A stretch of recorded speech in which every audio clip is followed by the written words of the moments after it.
All right, guys, I think I figured out how to get the Cobra started, I think, or we might need to go to plan B, but check this out. In the last video, I installed a new forged engine to replace the slightly, I mean completely destroyed old engine. It cranked over and all was good with the world, except I wasn't able to get this stupid red theft light to stop flashing. But check this out, if we remove the aftermarket EEPROM chip, goodbye, and then turn the ignition on, we get the theft light here for a couple of seconds and then it goes away. That is normal and we have mileage. But if I plug this back in and then key it on, no mileage, theft light flashing. The PAT system, or passive anti-theft system, was an early Ford immobilizer system that needs to communicate with the instrument cluster. If it doesn't, you won't see the mileage and the car won't start. With the aftermarket EEPROM chip out of the ECU, I was able to go through the PAT system key programming procedure, and that's why we don't get the theft light anymore. Now, you know I already tried to start this, but check it out. We don't get any fuel pump still, and of course it doesn't start. I can get the fuel pump to come on though. I found the fuel pump relay here, and if I run its own separate ground, we got a fuel pump. It works. So that has to be grounding through the aftermarket engine computer. That looks like this. So it's very possible that the ground circuit inside of this computer is bad, and that's why it's not able to control the fuel pump. The big question is, now that the PATS is programmed, will we get injector pulse width? When the PATS isn't programmed, it shuts down the fuel injectors so the car won't start. We have our Noid light connected. Let's see if this flashes. No! That is really frustrating. We still don't have injector pulse width with the PAT system programmed. I think we're gonna go to plan B. Let me show you why. I've had a little bit of time to look over the wiring job for the standalone ECU. So I removed the fender liner here. There's a lot more of that kind of stuff, but just take a look at the wiring, guys. It's really bad. These are grounds just kind of screwed right into a painted panel, and this is hilarious. I found what they rigged up for an engine fan relay, and look at the ground. It is on the plastic. It's literally screwed into the plastic retaining portion of the relay. And if I take the ground off, watch this. The engine fans kick on. Yeah. So, I don't know. You remove the ground from here and the fans kick on. I've never seen ground removal as an activation method.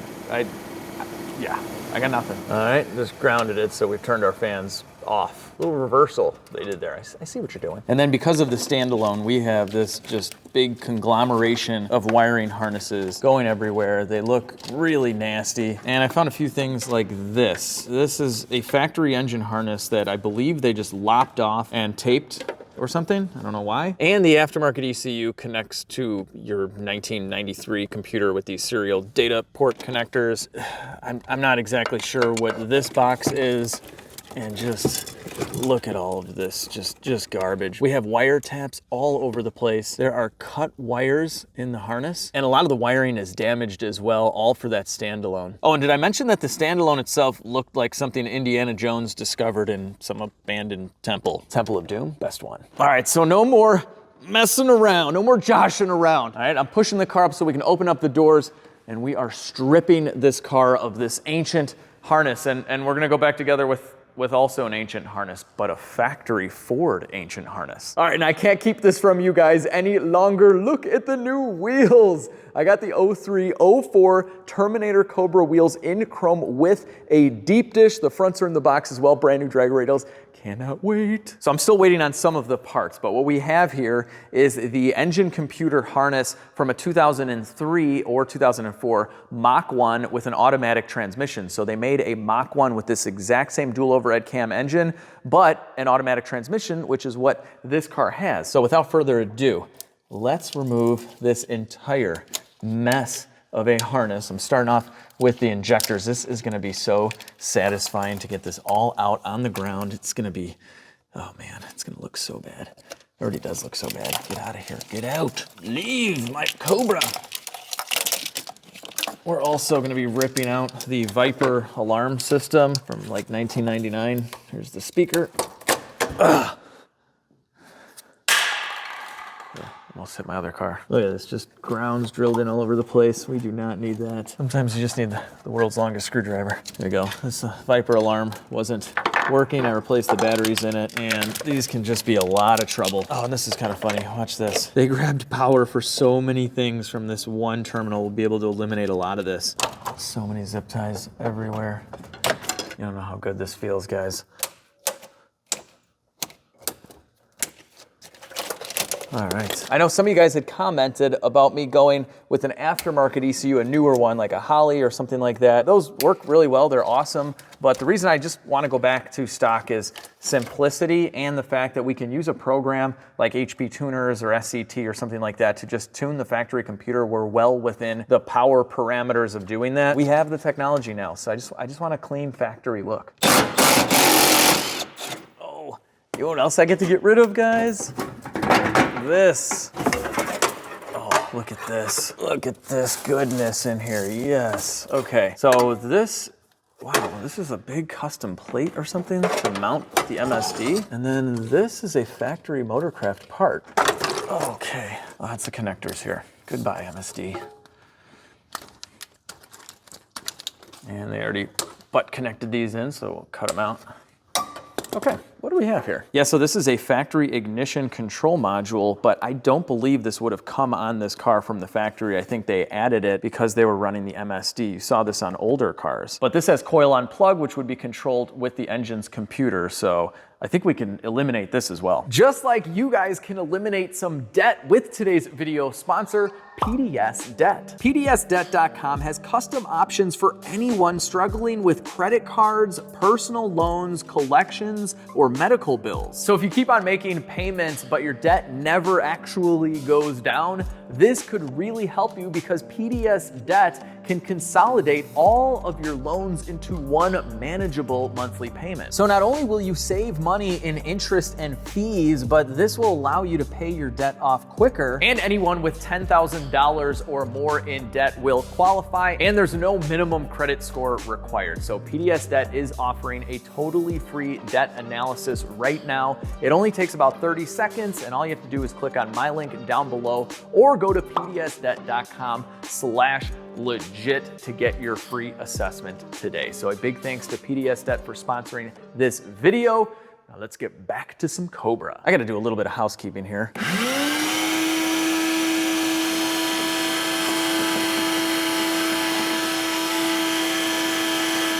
There are pine needles and dirt everywhere. Luckily it's all dry though, and it just goes away easily.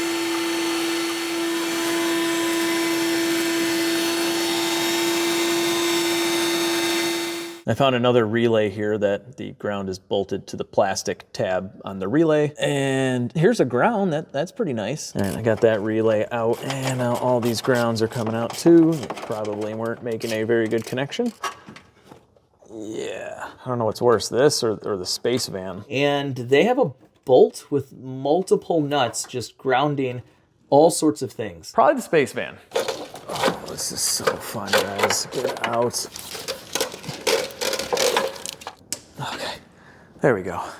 Some of this stuff is just not worth trying to route through. It's so hacked. I just disconnected all of the ignition coils. That's all coming out with this that went to the MSD partially. I don't know, whatever. We're making a pile. So they're pulling power for about 43 different things from this one junction block here. So this will be nice to get rid of. This is a factory post for this fuse box, so I get what they were going for here. I would use this too, just not for this many things. Wow, is that all aftermarket? Yeah, I think so. I think they got 4 things coming here. These are the only 2 that would be here from the factory. Okay, cool. Clean up in aisle 99 Cobra. It's the aisle of this car. All right, that's that. This factory cover can slide back on normally. Awesome. That's coming out there. That's coming out there. This was the fuel pump relay, which I may end up still using. So hang on a second. Okay, this one's nice. We're gonna hang on to this one. I freed up another big chunk of wires. Oh yeah, this is beautiful, guys. Wow. Now I'm just going around unplugging everything from this harness that we're getting rid of. Yeah. Sorry, paint. Once this thing runs and drives, I'm definitely gonna be doing a detail video on it. This is probably the most scratched up car I've ever owned. I mean, look at the swirls, guys. It's amazing. But the clear coat is fine. This is gonna be very satisfying. One step at a time though, Alex, it doesn't run. Not even close. Okay, this looks like part of the factory harness that was on this car, because this is a mass airflow sensor and this is the cam position sensor, and these two were not being used. The cam position sensor with the aftermarket engine computer was not being used at all, just unplugged. Oh my gosh, what in the world? So I do have to be kind of careful taking this old harness out because it's hard to tell sometimes what's factory and what's not. So I thought this was aftermarket. It leads up into here, which is factory, but it looks like they gutted a bunch of wires out of this factory connector. This is what the factory connector should have in it. So they've kind of just like assimilated this harness into the car. It was the Borg from Star Trek that did all of this. Oh, by the way, I got my other harness now. So we have the engine side as well. So all of the fuel injector connectors and the coil connectors and all that good stuff. So we have all the harnesses we'd ever need. To just bathe yourself in harnesses. Just look at this conglomeration of junk. Oh my gosh. Okay. Factory engine computer. It says beef on it. Beef, it's what's for dinner. So, or is that chicken? I don't know. Pork. Whatever industry is paying for advertisement. I figured out what this green switch does. The two wires lead to this beef box, and then one of the wires goes into the factory body harness, where I think they just cut this wire, unfortunately, out of here, so I'll have to save it. So I'm thinking they were using this as a torque converter lockup switch. So at the drag strip at the top of third gear or whatever, they would lock up the converter, add a little bit of mile an hour on that time slip. At least that's what I'm thinking, because I did the same thing on the Trans Am. Except on the TA, the transmission lockup switch is the resume accelerator button on the cruise control stock, and this is for the transmission brake. That way you can have your hand on the steering wheel at all times. It's really nice. Either way, I gotta snip this. We'll come back to it later so I can reconnect it to right there where they cut it out of the factory connector. And now I should be able to remove the beef box. Should. Okay, hang on. Bam, bam, there we go. All right. She's out. I'm gonna venture to say that this control unit doesn't work anymore. It sounds like it's got marbles in it. It's in pretty rough shape. Good night, buddy. I'm almost able to remove the entire aftermarket engine harness, but I wanna take off this upper plenum. It's gonna make it a lot easier to get to some of the electrical connectors for the fuel injectors, and we may have to swap the fuel injectors too. Couple of plugs here. And bada bing, bada boom, she's gone. Oh, this makes it so much easier. These fuel injector connectors are a pain with that on. Now we can unravel some more madness. There we go. I'm gonna take this air filter out. It definitely needs a cleaning. And we'll pop this guy out. Sounded kind of cool. Oh, get out. Oh. All right, this is the hacked up factory Ford ECU harness. All right, so the main engine harness came out this way. This aftermarket one is going out that way. Get out of my Mustang. Ugh, a relic of the past. Oh, it's beautiful. Got it. Okay. Yeah, I had to go this way because I couldn't get these connectors off of this rusted computer. It's just all rusted together. I think this is it for the pile. All right, so this is everything I've ripped out of the Cobra. I may have been able to save this one factory harness, but it was so questionable because they spliced into so many areas, just easier to get a new one. And these harnesses are cheap. I got one of them for like 75 bucks, one of them for 90. All right, you guys remember the ECU harness that I literally just ripped out of the Cobra? I apologize, I need it. I need it. The one I got's not gonna work. I'm not exactly sure why this is. It has to be a difference in year, but this is a 99 harness. This was out of like an 03, and this goes to the body harness, completely different connectors. All the wires are different colors as well. This is the engine fan connector on the new harness. This is what we have in the car. This plugs directly into the Ford fan. The AC connector is different. There's a bunch of other different connectors. It's gonna be much easier for me to fix this one than to try and depin and figure out all the madness of a 4-year difference in engine harness and whatever Ford did. So, okay, that's fun. It's a lot of fun, guys. Don't buy old abandoned cars that have had standalone ECUs in them and all this crazy wiring. Trying to retrace someone else's work it stinks. It really does. Look at all this. Yay. I peeled back the harness and found a ton of hackery. These are all wires that were spliced into or cut in half by the previous owner to run somewhere else. But luckily they're all here and colors match up and everything. So let's get a snip and a strip. A lot of this I have to add little extensions to, unfortunately.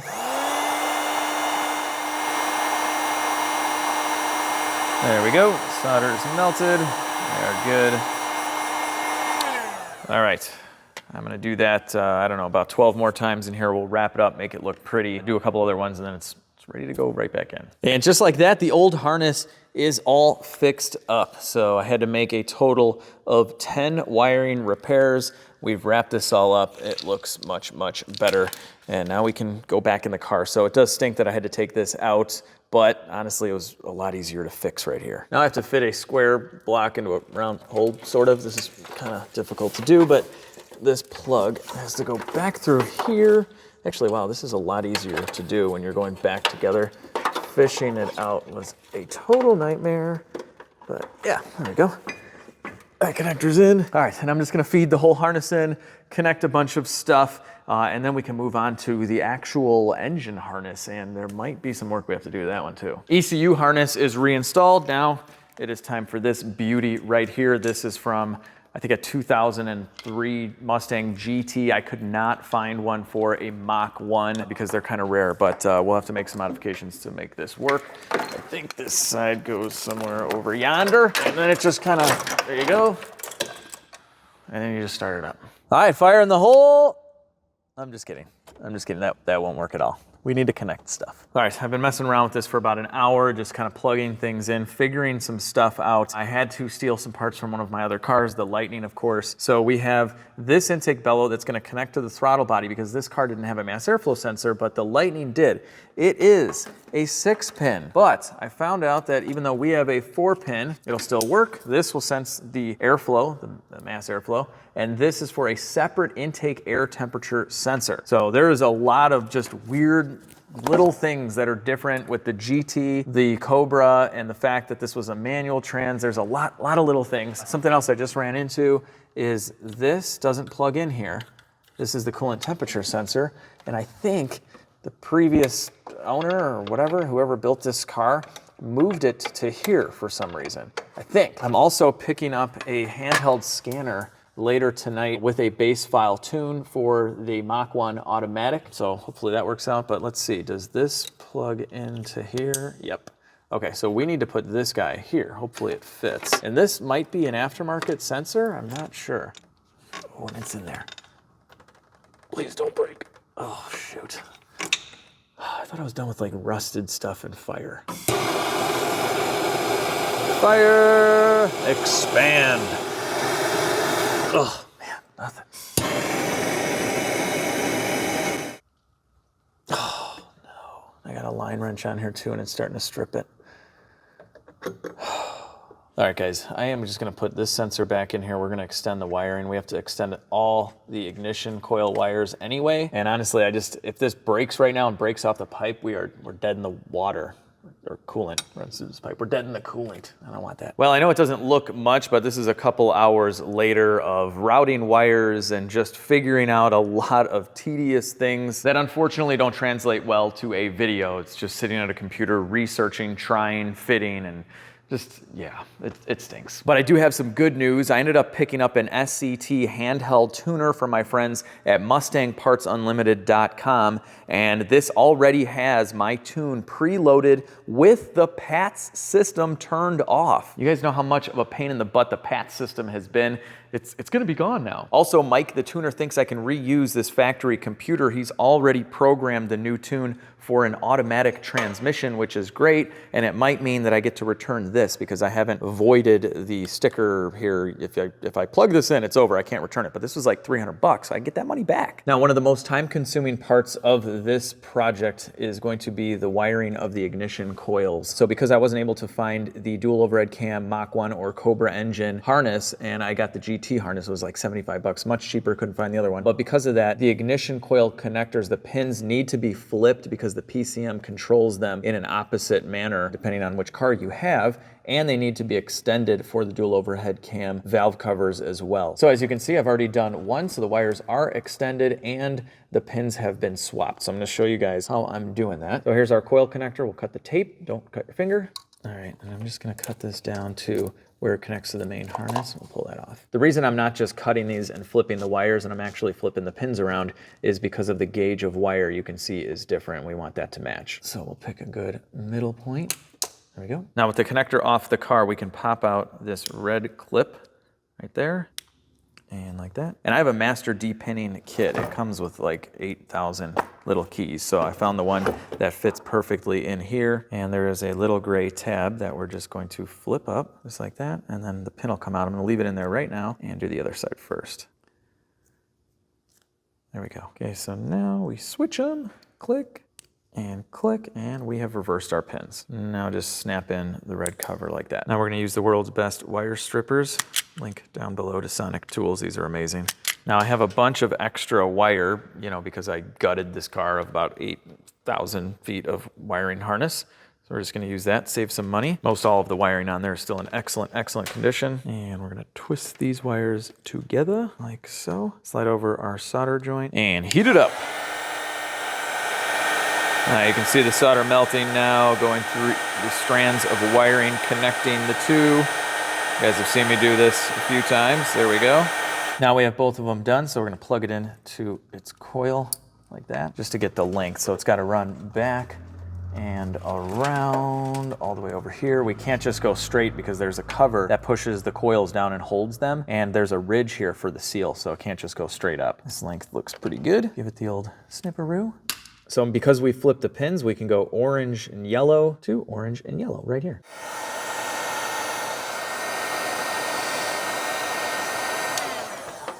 Okay. With both ends connected, we're gonna run a little bit of electrical tape down this entire length, and then I'm gonna tape it to the main larger harness there that runs along the valve cover, just to kind of make it blend in a little bit. Now this one is done, wires are ran, and then as soon as I'm done with the other two on this side, I'll tuck them in here and make everything look a little bit more factory. But now I have 6 more to go. I'll see you guys in about an hour. And after about an hour, I'm done with all of the wiring. And before I put our black cover on to hold the coils, you can see how the wiring is laid out. And then this piece here not only hides the coils, which is really nice, but it holds them in as well so they don't have individual bolts. I really like that. It's the small things in life, or is it the little things in life? Little things, is that? I don't remember. Small, little, same thing. All right, guys, I need your opinion. From the factory, a lot of the harness is wrapped in tape like this. So I did wrap this up, but it's a little bulkier. And I'm thinking of going corrugated tube like I did on the passenger side. I think that's a little cleaner. Now, I've run out of both black electrical tape and corrugated tube, so I can't do anything about this right now. But what do you guys prefer, the corrugated tube or a nice wrap job with the black electrical tape? With all the wiring wrapped up, next up is fuel. So I'm going to be taking some fuel injectors from my SVT Lightning. These are 42-pound green top Ford injectors. And the reason for this is I don't know what injectors came in the Cobra, so I can't give that information to the tuner, and he needs to know that. So we're just gonna go with tried and true 42-pounders, and then I do have larger injectors on order for the Cobra, so this is just for now, but these will actually flow quite a bit. Let's get them out. A couple of mismatched bolts here. That's an 8, that's a 10. Flip it around, and it's just 8s. Okay, now we can pry these out like that. Oh, there's still some fuel in there. Okay, all over my toolbox. That's all right. But I do know these injectors work because there was a time where I had the old Lightning running. It went on tour with eBay all around the country, and it ran really well with these fuel injectors. And yes, this will be back eventually. I did finally finally get the engine back after 1 full year of being just basically imprisoned by 2 different machine shops. I got it back. It's actually sitting in my van, and I will get to it, you know, after the Cobra. Now I've started the Cobra. With the Lightning injectors ready to go, we can remove this fuel rail and swap out these unknown injectors. They're probably a decent size. They were on this car most likely when it was making big power, but I just don't know what they are. 20-something years old. Can't take that chance. Does this not look like a Ferrari Maserati engine intake manifold situation right here? It's like the same color too. You know what I'm talking about? Maserati, you popped that upper plenum off and you copied the Cobra engine, admit it. And Ferrari, Ford versus Ferrari, is this how you got back at them? With all the bolts out, we can pull this up and we have a little bit of fuel because we did jump the fuel pump and get this to, you know, have fuel up to this point, but it wouldn't pulse the injectors, so nothing got through. All right, so now with the fuel rail popped up, I can just go around and remove these injectors. Let me know if you guys know how big these are. 3102. And they're the Siemens Deca? Yeah, Deca. The real reason I want to swap out these injectors is just to use my old tub of Mercedes-Benz sunroof grease, because this might just give us the luck that we need to get this thing to run on its own power, its own computer, its own everything. Driver's side injectors going in, and these are called EV1 style connectors, kind of an old school style connector. A lot of new stuff is EV6. It's just a different plug, that's all. Still 2-pin and all. Okay, there's that. And now we just do a little dance. Get these all to seat. There we go.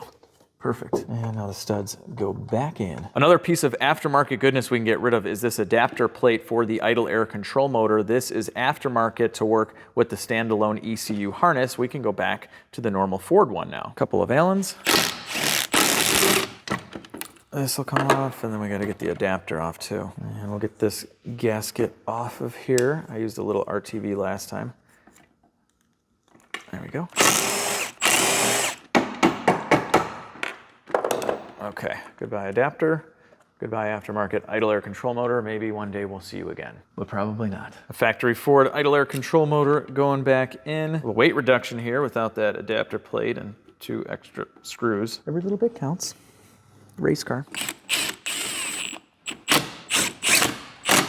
All right, sweet. I gotta say, I'm so glad that I moved the intake air temperature sensor into the intake pipe. The other one had it drilled right into this nice Cobra manifold. I couldn't do it. I just couldn't. It's so snake. Oh, and wait a minute. There's other things we can remove here. We don't need this map sensor.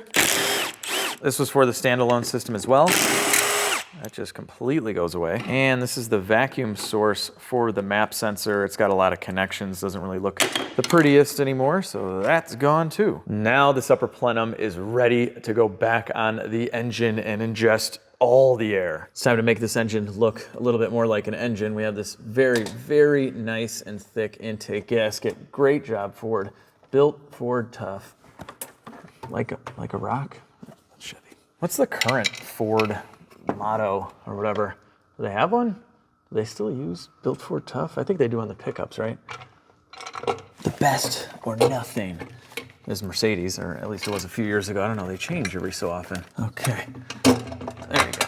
Nice, nice. This is looking good. It's so much cleaner already. All right, well, it's always fun to bolt on a plenum and then discover this. These are the 2 connectors for the idle air control motor and the throttle position sensor.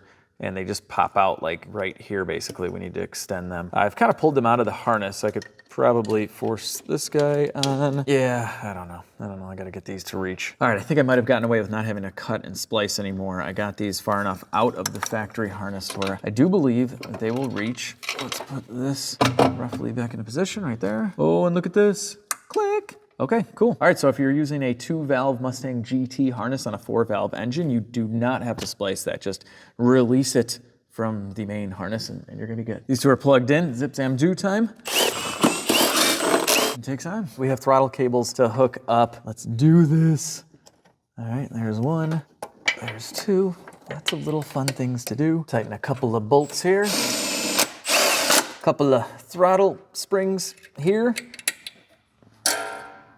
There's actually only 1. And now I have to install a mass airflow sensor, and this is from my Lightning. We're borrowing it, and this bellow that connects to the throttle body, also a borrowed part. It's a good thing that I have an extra parts car lightning. So this is just temporarily gonna go on like that. And we'll tighten the clamp and plug it in. There we go. Now we have a few connectors to plug in by the engine computer. Click, and now we're plugging in, hopefully, the brains of the operation, the original computer, the beef computer. Okay, everything is plugged in. This is about the time I start to get a little nervous because we're almost turning the key time. Gosh, I hope this works. With the ECU installed, we just have the main engine harness to ECU harness connector. We'll screw this down too. We'll install the battery now. Positive, negative. All right. Okay, let's hook up the tuning scanner programmer thingy and do this. See what we gotta do. I've never used this SVT, but supposedly it's easy. Here we go. Fuel pump!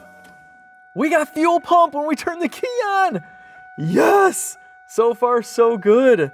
That is a great sign, guys. Hold on, see what's going on. I haven't tuned anything yet. That thing is, she's loud. She's loud. So we need to go to program vehicle, turn key on. All right, so now we're gonna go down. I wish I had a Cobra R, but I don't. Mach 1 bass tune. Oh wait, what is that? Oh no, we got smoke. Oh, that smells like burning plastic. Okay, I saw it in this area. Hang on. Oh, that's hot. What in the world? Oh, get out of here. What? No way. I have never, oh. It stinks. Dude, what? Look at this ignition coil. That is insane. It just completely melted. What? I have never seen this before. All right, I'm gonna let it cool off for a little bit. It is, oh my gosh. Yeah, there was fire here. Look at this. It melted the little rubber grommet that holds it down too. All right, so I'm just kinda, the other ones are cool. Wait a minute, oh, is this just, okay, yeah, that's just smoke from probably that one because these ones feel fine. You guys ever seen a coil burst into flames? I'm so glad we caught this in time. Fun stuff, guys, fun stuff. All right, so let this cool down a little bit. It's still really, really hot though. Oh man, look at that. It's starting to ooze out. Can't even grab the thing. All right, let's get this out of here. This is going in the pile of shame. All right, but we have to diagnose what happened here. This melted a little bit of the plastic, but the pin looks fine. Hopefully I didn't mess something up with the wiring. I'm gonna go key on. All right, so I've turned the ignition on. We're gonna ground out our meter here on the battery. This pin should have battery voltage. It does, 12 volts, okay. I just wanna check with another side that I didn't reverse this or anything, but this should have 12 volts just like that one. Yes, it does, so that's good. So it's normal for the ignition coils to have 12 volts with the key on or obviously the engine running, but it's the job of the engine's computer to ground them. So here's what we can do. Okay, so we're gonna get our ground from the actual connector.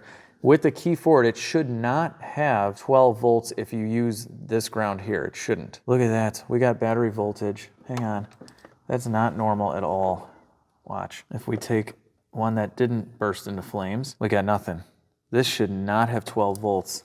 This is shorted somewhere. I'm gonna go ahead and say it's the engine's computer where it's shorted. Let's try this. We have our Noid light. This is what we normally use on fuel injectors. This should not, okay. It should not be lighting up right now at all. Wow, yeah, that engine computer is bad, yep. That does not light up. Okay, well, I mean, that's not the craziest thing in the world that we have a bad engine computer considering the condition of that area of the car and the other computers. I've just never seen one short out in a manner that literally lights a coil on fire. So this is a great lesson, honestly. If you guys buy one of these unknown abandoned vehicles, the first time you turn the key forward and power everything up, you should be prepared, like with a fire extinguisher. I mean, especially even if you bought like a flood car or something, just be ready for anything that could happen, even without the engine running. That could have been really bad, man. Like, luckily I saw the smoke. Okay, so before we plug in our new computer, because then I won't be able to return it if I take this yellow sticker off, let's try something. Let's disconnect this computer altogether and just see what our Noid light says. Okay, so we have no engine computer in the mix at all. So if that's not the problem, then we'll still have power and ground at that connector. So I'm gonna go key on. Now we'll get an engine fan. That's normal if you have the engine's computer unplugged. Here we go. Oh, that is definitely not a bad engine computer. There's a short to ground somewhere else. So that ground wire right now is just shorting out somewhere in the car. Great. That's good news and bad news. We probably don't need an engine computer, but we have to chase down a short to ground. Great. All right, I found it. You guys see this glabbered up piece of wire with a bunch of solder? This thing was just jammed up inside of this hole, grounding out to the fender. So this was my fault for missing this one wire, because a lot of the wiring that they did inside of that harness was just soldered together with electrical tape. So when I was repairing the harness, I probably just didn't see this one, and when we pushed it through into the car, it came out, grounded itself out, and caused all this madness. So hopefully that's the last hacked up part of the engine harness from before that comes to surface and causes us issues. But you know, definitely a good find. We didn't burn anything down, we got lucky, and I'm gonna fix this up, and then hopefully we'll get to tuning now, I hope. Luckily, these ignition coils are very readily available at the auto parts store, so there's our new one. All right, so with the wire all fixed up and the key forward, we are not getting the light. That's perfect. Yeah, we're making a good connection. All right, cool, that fixed it. And our connector survived, luckily.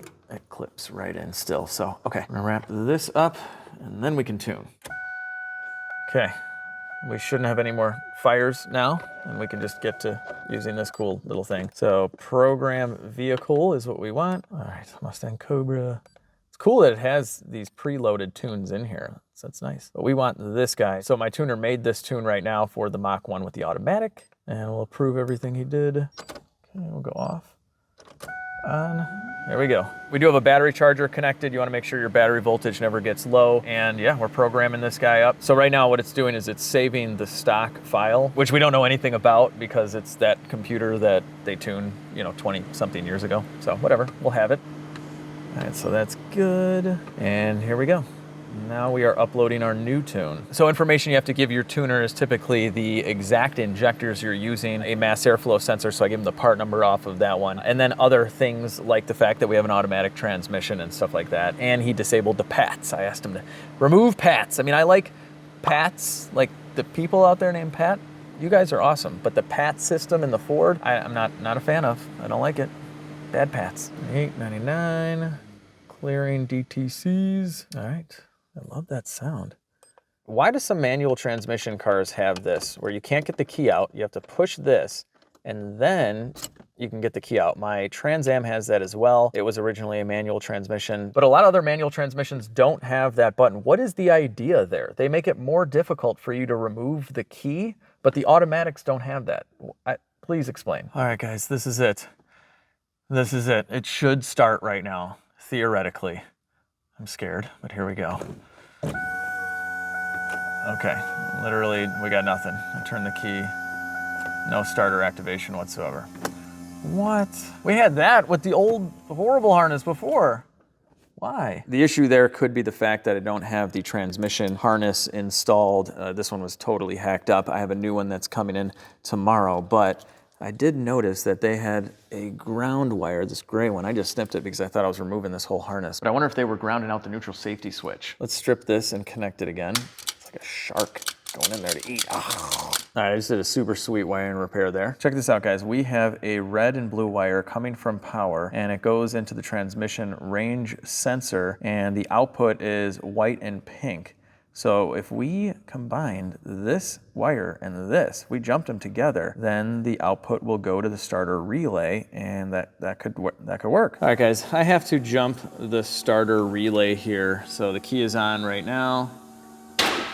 There we go. There we go. Yeah! It's alive! Woo! We did it! Look at that! Oh man! That's all you need! Okay, alright, hang on. Okay. We gotta go around and look, check for leaks and stuff like that, but it runs. It runs. All right, so the transmission harness that I need to simply turn the key and start the thing Didn't come in today. It was supposed to. It's coming in tomorrow, but whatever. We jumped it. It runs, and I didn't even have to give it any throttle, and it runs. I'm gonna go around and check for leaks and stuff. I had to make another fuel hose here. The other one was just seeping a little bit, so I'll have to revamp a lot of the fuel system. But oh man, guys, my SVT Cobra runs the world's fastest. You know, it was in the past. Everything's looking good. We have no engine oil leaks, no transmission leaks, nothing. Now, of course, this thing isn't gonna run perfectly right now. We might actually have a couple of vacuum leaks using this lightning bellow. But yeah, I mean, overall, the engine's not knocking. It sounds really, really good. All right, hang on, I wanna start it up again. It's dark, my neighbors are all gone. I'm running open headers. There's the old exhaust. Check it out. The transmission harness is here. I'm gonna go plug this in, and then we should be able to just turn the key. I got the new trans harness in, so that's plugged in. We should be able to just simply crank this over now. Let's see. There we go. He's alive. Go to oil pressure. Ah, it died. Oh, wait a minute, no. What is this? It looks like fuel. It's definitely fuel. What? It's not coming from the fuel pump or the fuel filter. Oh yeah, this is all just wet. Just a little bit. Oh no. I shouldn't be too surprised. The steel braided hoses on the fuel rail were leaking as well. This car is gonna need a complete revamp of the entire fuel system. This is probably why it takes forever to build fuel pressure, and it's most likely very aerated. It's probably sucking air in right here. I don't know about you guys, but I'm breathing a big sigh of relief that the Cobra is alive and doing well. So I was able to verify that the oil pressure is good. We don't have any leaks. We don't have a rod knock. The engine generally sounds pretty good, but I don't want to press my luck with that fuel leak in the back. That line is most likely leaking all the way to the front and aerating the fuel, which I believe is one of the many reasons why this engine isn't running perfectly. We have a lot of tuning and little things to look into, but she's alive. And I'm running out of cars here that don't start. Hopefully soon the Cobra's brother, the Lightning, I need to name my cars. I just call them what they're actually called, but hopefully that'll be running one day as well. And in the next video, we just are going back into more meat and potatoes. We have to take a look at the braking system. We have to run an entire new fuel system, and who knows what else to get this guy to drive down the road for the first time in over 20 years. So I hope you guys really enjoyed the madness of this video. It's been an up and down roller coaster, but we came out ahead. And if you did enjoy it, give it a big thumbs up. Share the video with your friends and family, all of your Ford lovers out there. And if you haven't already, subscribe to the channel. Most importantly, have an awesome day. I'll catch all of you in the next video.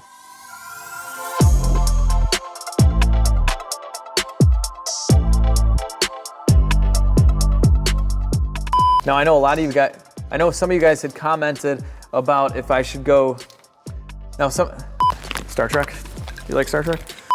Except on the TA, except on the TA lockup, except on the TA but I do have some really good news. I ended up picking up an SVT handheld, what do we call this, SVT handheld? I gotta say guys, I'm so glad I didn't drill the intake air temperature sensor into, I gotta say, I'm so glad I, all right guys, I don't speak English. If you guys made it this far into the video and past the bloopers, thank you so much. And I have a coupon code special for you guys at legitstreetcars.com. You can use SVT15 and get 15% off the entire website. Spring is on the way. I only have a few seconds. We got Legit Street Cars shop wipes, foam cannons, gigantic Trine towel. It's amazing. Microfibers and much more. SVT15. Thanks guys.